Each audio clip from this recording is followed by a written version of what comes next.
Hello everybody, welcome to another project update, this one for the month of October. Thank you so much for tuning in, guys. It's been a crazy busy month.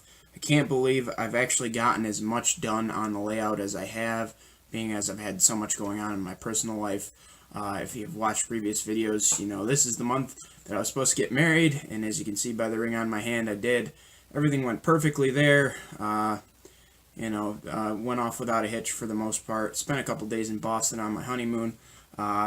Picked up a couple things there we'll talk about. But with all that being said, we'll get right into everything today. I'll start out talking about all the finished projects that I got done this month. There actually was quite a few, surprisingly.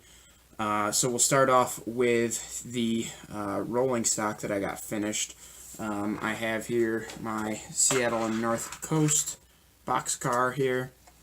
This was pretty much a finished car already, but I did realize that when I called this finished previously, I did not have the roof painted silver. So I went ahead and did that.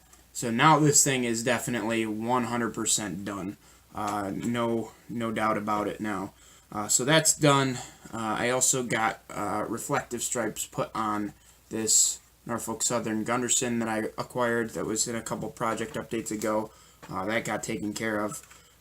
Keeping right along here, the one center beam that I had that didn't have metal wheels, I was actually able to get some off of a car that I haven't really been using, and that really won't be used at all in the future because it's out of my era. But I just have it. I had it left around. So that's it for the rolling stock finished projects. The two locomotives that I talked about in last month's project update as new acquisitions, or I don't know how I talked about them, but both of those actually got weathered. Here is the SD75M. It turned out really good. I love the way it looks.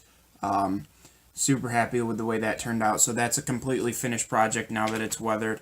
And the Tier 4, the Scale Trains Tier 4 got weathered as well. Just a nice light weathering. Norfolk Southern keeps these things pretty clean. They're pretty new to begin with, so not a lot of dirt and grime on those to begin with. So that's it for finished projects. Well, actually, technically I have one more finished project, but it's actually also a new acquisition as well. As I mentioned earlier, I did get to pick up a couple of things, actually really just one thing while I was in Boston, and one of those things was this Walthers Mainline Norfolk Southern waffle side boxcar.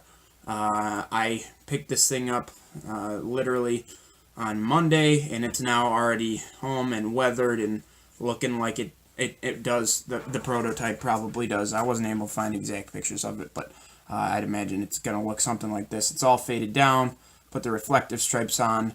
The roof on this particular car was actually the same color as the body when I got it, but I have gone ahead and painted the roof silver on that. Reflective stripes, trucks are all weathered up and everything. Everything's looking great. So that's the only rolling... Oh, actually, I do have one other rolling stock new acquisition. I picked this thing up on eBay a couple weeks ago. This is an Athearn Genesis Gunderson CN boxcar. You probably saw it rolling around in my last operating session video from Tim Anderson's. That, along with the center beam, were both in that video. So anyway, those are the two rolling stock new acquisitions. Now we'll get into the one big locomotive acquisition that I'm super excited to finally share with you guys. I've been waiting to get this thing back from Intermountain. I don't know how long. I bought I bought a new Lehigh Valley Heritage unit with sound already installed in the beginning of the summer. After I received it, I put it on the track for the first time. It went an inch, didn't move any further, sound cut out. There's something wrong with it. I sent it to Intermountain. They fixed everything. Sound was working great. They re-glued the handrails and everything. It was working great. I got it back from them about end of July, and I plopped it down on the track again, and the right hand ditch light would not work. So I had to send it back to him once again, and I just finally got it back just a couple days after I filmed the last project update. So I'm super excited to finally have this thing back on the layout, finally having both my favorite Heritage units, the Erie and the Lehigh Valley, with sound on the layout. So yeah, that's about it for this month's project update, guys. Just trying to keep it short and sweet. Lots of stuff happened. I think we covered it all, though. So thanks for watching, guys. Surely I do appreciate everybody watching. Don't forget to subscribe to the channel if you enjoyed the video, and leave a thumbs up if you did as well. Thanks for watching. We'll see you guys next time.